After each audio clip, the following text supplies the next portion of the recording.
اللهم صل وسلم بارك على سيدنا شفيعنا حبيبنا نبينا مولانا محمد بارك وسلم. الحمد لله نحمده ونستعينه ونستغفره ونؤمن به ونتوكل عليه ونعوذ بالله من شرور أنفسنا ومن سيئات أعمالنا. من يهده الله فلا مضل له ومن يضلله فلا هادي له. ونشهد أن لا إله إلا الله وحده لا شريك له. ونشهد أن سيدنا وسندنا مولانا محمدا عبده ورسوله. أما بعد فأعوذ بالله من الشيطان الرجيم. بسم الله الرحمن الرحيم. يا أيها الذين آمنوا كتب عليكم الصيام كما كتب على الذين من قبلكم لعلكم تتقون. وقال رسول الله صلى الله عليه وسلم: الصوم لي وأنا أجزى به، أو كما قال عليه الصلاة والسلام: رب اشرح لي صدري ويسر لي أمري واحلل عقدة من لساني يفقهوا قولي. اللهم صل على سيدنا محمد وعلى آل سيدنا محمد بارك وسلم في كلام أولنا. اللهم صل على سيدنا محمد وعلى آل سيدنا محمد بارك وسلم في أوسط كلامنا.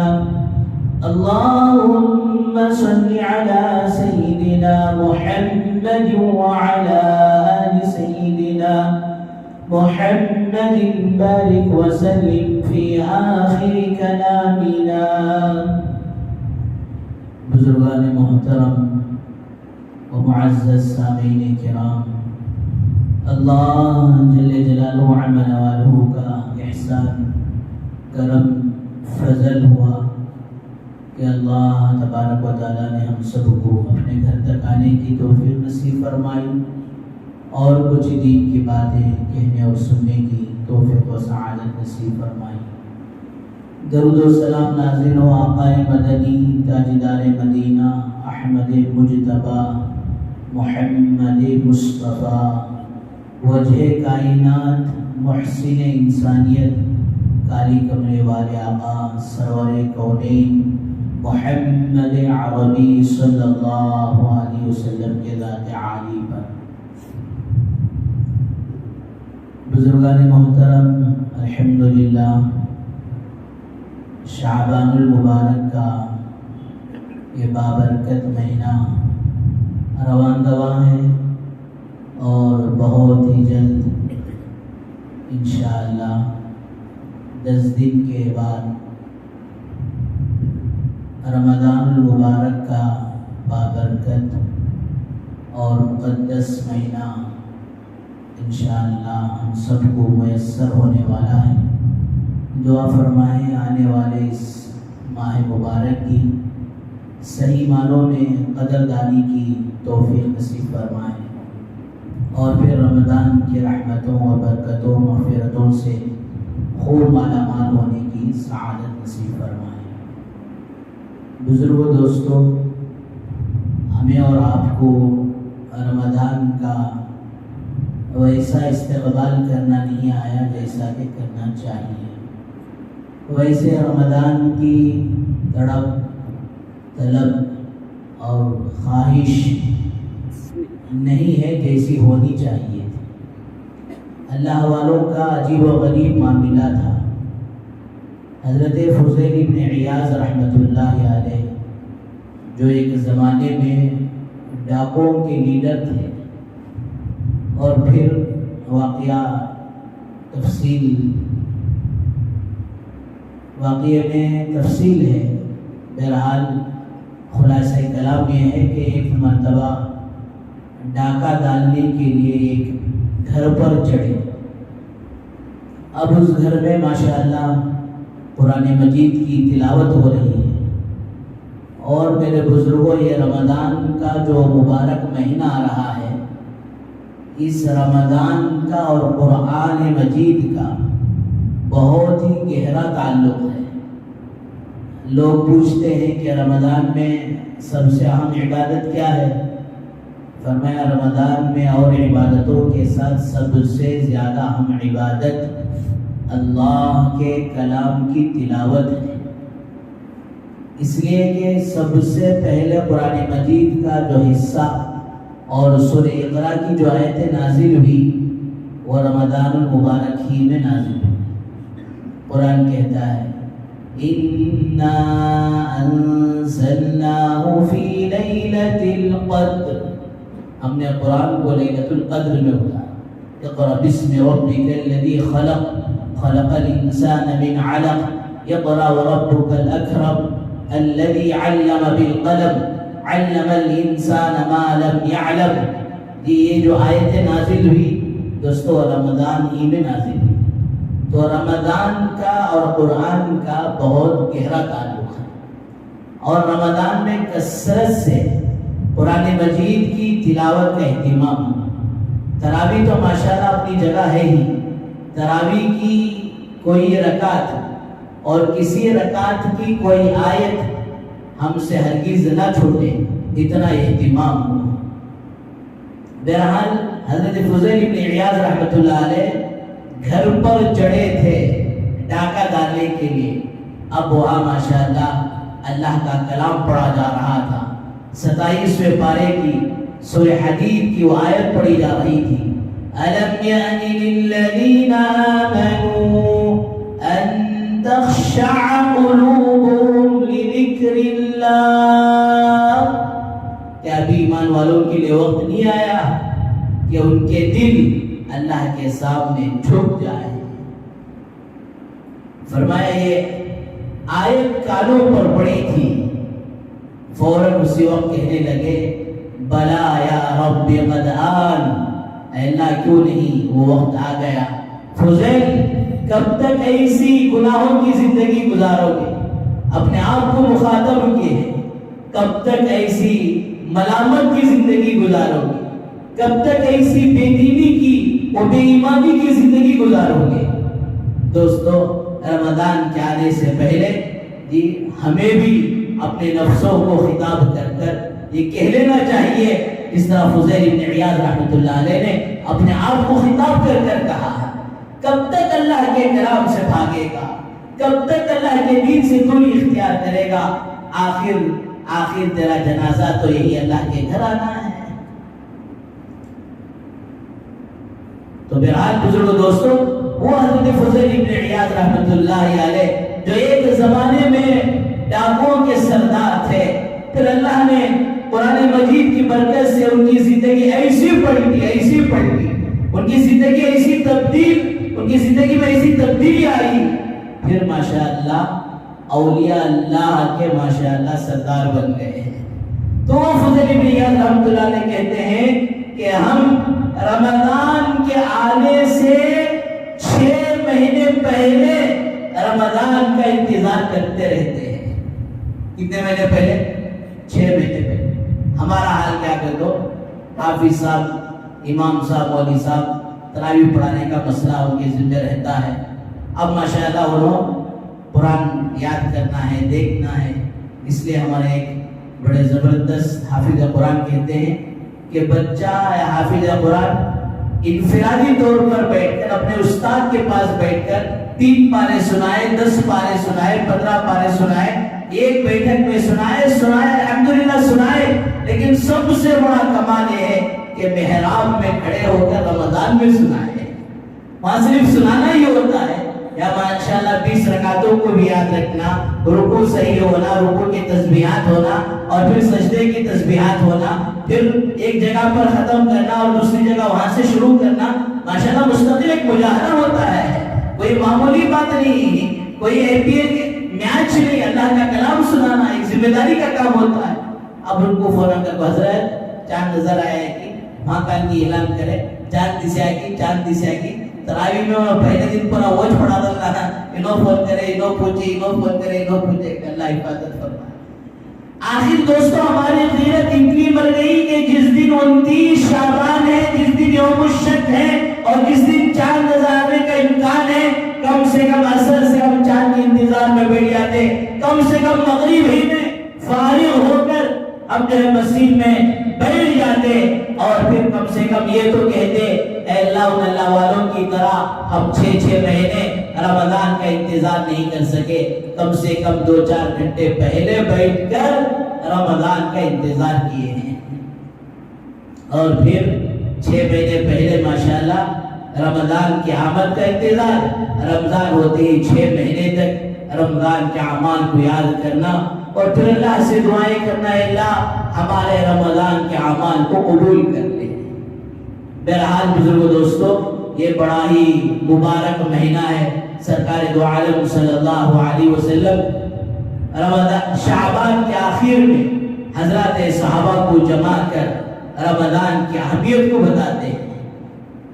ایسا نہیں کہ اللہ معاف فرمائے صحابہ جو ہے دین سے دور تھے، یا پھر مسجدوں سے دور تھے، نمازوں سے دور تھے، نہیں، ایسا نہیں ہے۔ وَأَلْزَمَهُمْ كَلِمَةَ التَّقْوَى، اللہ تعالیٰ نے ان کی زندگی کو تقوی سے لازم کر دیا تھا۔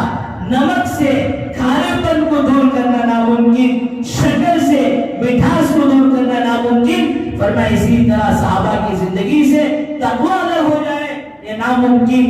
لیکن دوستو اس سب کے باوجود سرکار دو عالم صلی اللہ علیہ وسلم صحابہ کو اہتمام سے جمع کر کر اہتمام سے رمضان کے فضائل بتاتے ہیں۔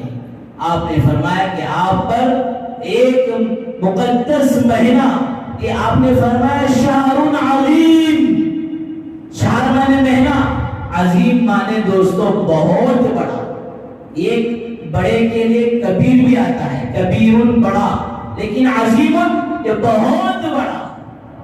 اور پھر مناسبت دیکھیں، اللہ تبارک و تعالیٰ کے صفات کے ساتھ ہے، وَهُوَ الْعَلِيُّ الْعَظِيمُ، اللہ بہت اونچے ہیں، اللہ بہت بڑے ہیں۔ اور پھر اس کے بعد سرکار دو عالم صلی اللہ علیہ وسلم کے بارے میں صفت قرآن نے بیان کی، إِنَّكَ لَعَلَىٰ خُلُقٍ عَظِيمٍ، اللہ عظیم، آپ صلی اللہ علیہ وسلم کے اخلاق عظیم۔ پھر قرآن کے بارے میں فرمایا گیا وَلَقَدْ آتَيْنَاكَ سَبْعًا مِّنَ الْمَثَانِي وَالْقُرْآنَ الْعَظِيمِ، قرآن مجید کو عظیم کہا گیا، بڑا کہا گیا، اور فرمایا جو اللہ اپنے صفات میں پڑھے، اور فرمایا جو رحمت للعالمین صلی اللہ علیہ وسلم اپنے اخلاق میں پڑھے، اور کتابوں میں اللہ کا کلام قرآن مجید پڑھا، فرمایا اسی طرح جو رمضان کی قدر کر لے، جو رمضان کا ادب کر لے، جو رمضان کا اہتمام کر لے، فرمایا اس کے لیے بھی فقد فاز فوزا عظیما، اللہ اسے بھی بڑی کامیابیوں سے مالا مال فرمائیں گے، بڑی رحمتوں سے اللہ مالا مال فرمائیں گے، بڑی مغفرتوں سے اللہ تعالیٰ اسے مالا مال فرمائیں گے۔ بہرحال بزرگ دوستو، یہ بڑا مبارک اور مقدس مہینہ کی سائے فگن ہو رہا ہے، فرمایا اس کا صحیح معنی میں احترام ہو، اس کا صحیح معنی میں ادب ہو، اس کی عظمت ہو، یہاں تک کہ حضرت مجدد الف ثانی رحمت اللہ علیہ فرماتے ہیں کہ رمضان کے ایک لمحے کا احترام، رمضان کے ایک سیکنڈ کی عظمت اور ادب احترام اگر کوئی مسلمان پالے، فرمایا وہ اللہ کا ولی بن جائے گا۔ آپ نے شاید اس سے پہلے بھی سنا ہوگا، ایک یہودی کا انتقال ہوا، پڑوس میں جو اللہ کے ولی تھے، انہوں نے انتقال کے بعد خواب میں دیکھا کہ وہ جنت میں جو ہے پھر رہا ہے. سمجھ میں نہیں آیا؟ ایمان اور کفر یہ دونوں جمع نہیں ہو سکتے. یہ بیچارہ تو میرے سامنے یہ کفر کی حالت میں زندگی گزارتا تھا اور آخر وقت تک میں اسے کفر کی حالت میں دیکھا، لیکن آخر یہ ہوا کیسے؟ تو ان سے خواب ہی میں پوچھ رہے بھائی یہ کیا معاملہ ہوا؟ کہا میں تو کفر کی حالت میں زندگی گزارنے والا تھا، رمضان کا مبارک مہینہ تھا، میں اپنے بچے کو لے کر بازار جا رہا تھا. دوستو دلوں کے کانوں سے سننے کی ضرورت ہے. کوئی مجبوری لائق ہے، شریعت جکڑتی نہیں ہے، شریعت باندھتی نہیں ہے. ہاں کوئی مجبوری سفر کی ہے، کوئی مجبوری بیماری کی ہے. وبینات من الہدی والفرقان فمن شہد منکم الشہر فلیصم ومن کان مریضا او علی سفر. کوئی یہ بیماری کی حالت میں، کوئی سفر کی حالت میں، شریعت کہتی ہے اس وقت روزہ رکھنا تمہیں مشکل ہے تو بعد میں اس روزے کی قضا کر لو. لیکن اس کا مطلب یہ نہیں کہ کھلے عام دم مارتے پھر رہے ہیں، لگا دم بیٹا غم کمائے دنیا کھائے ہم.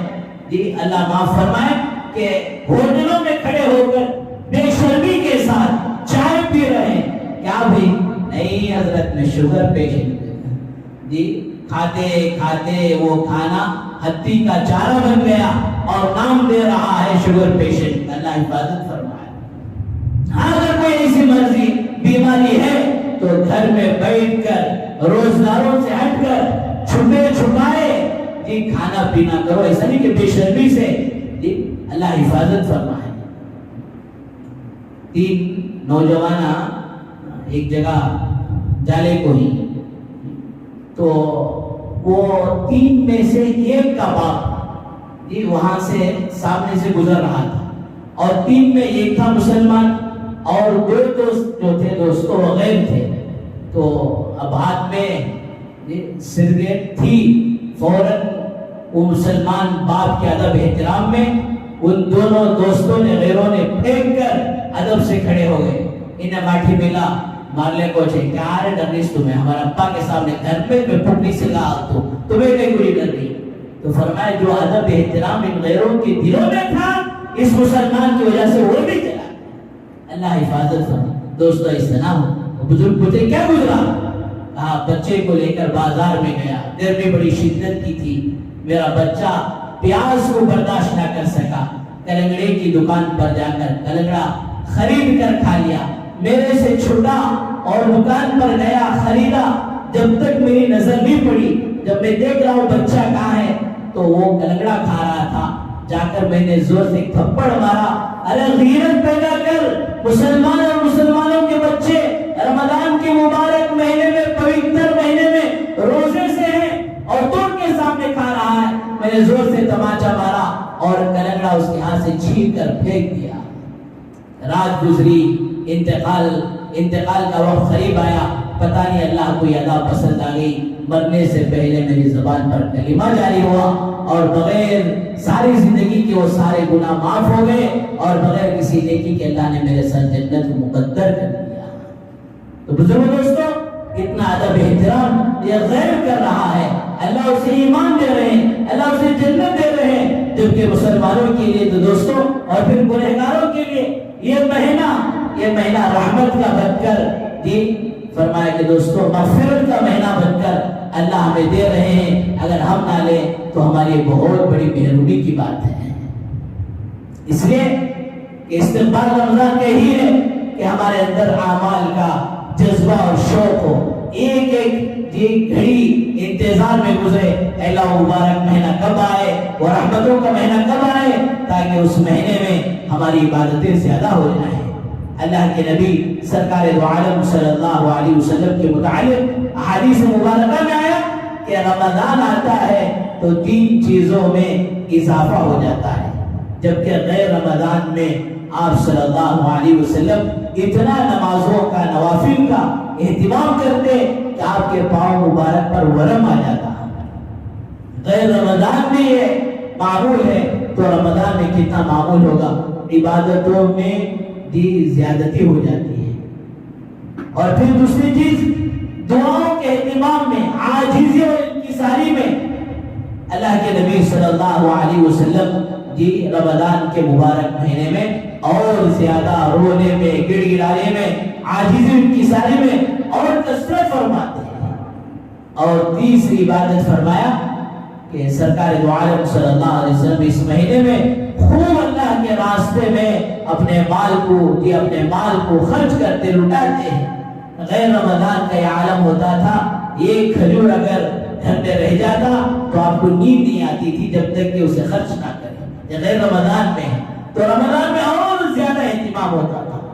بہرحال بزرگوں دوستو، رمضان اللہ کے نبی صلی اللہ علیہ وسلم صحابہ کو جمع کر ترغیب دے رہے ہیں۔ کیوں ترغیب دے رہے ہیں؟ کہ فرمایا اس لیے ترغیب دے رہے ہیں کہ رمضان کے مبارک مہینے کا ایک دن، ایک گھنٹہ دور کی بات، ایک لمحہ، ایک سیکنڈ وہ بیکار غفلتوں میں نہ گزرے ہیں۔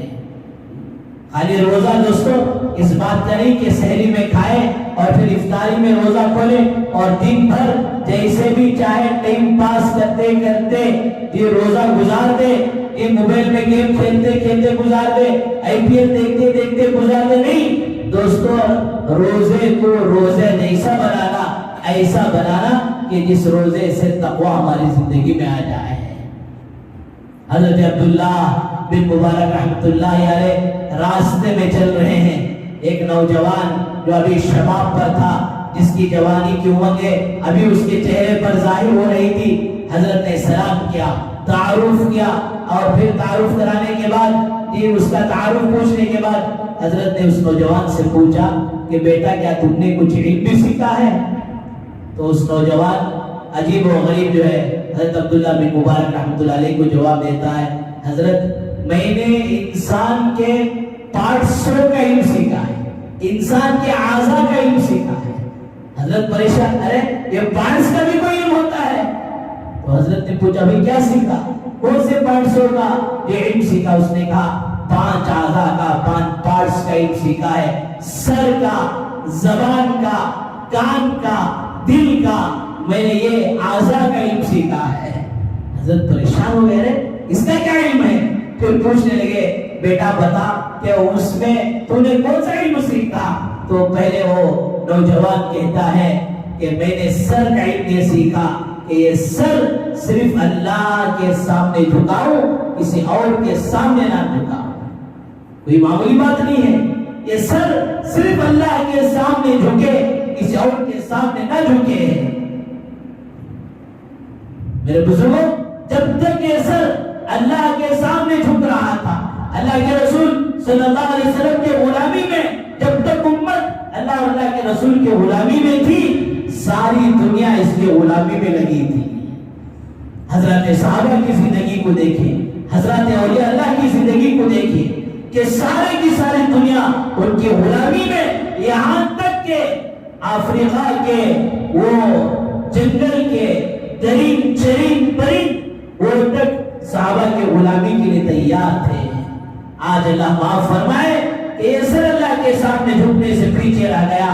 آج امت اللہ اور اللہ کے رسول کی غلامی سے پیچھے چلے گئی، جس کی وجہ سے ساری دنیا اسے اپنے سامنے جھکانے پر مجبور کر رہی۔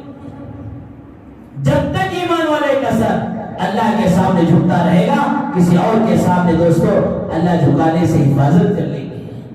آج یہی بڑا مسئلہ ہے کہ جو کچھ بھی کہیں، جیسے بھی کہیں، آج دوستو مسجدوں کو آباد کرنے کے لیے اللہ کے سامنے ہم جھکنے کے لیے تیار نہیں ہیں۔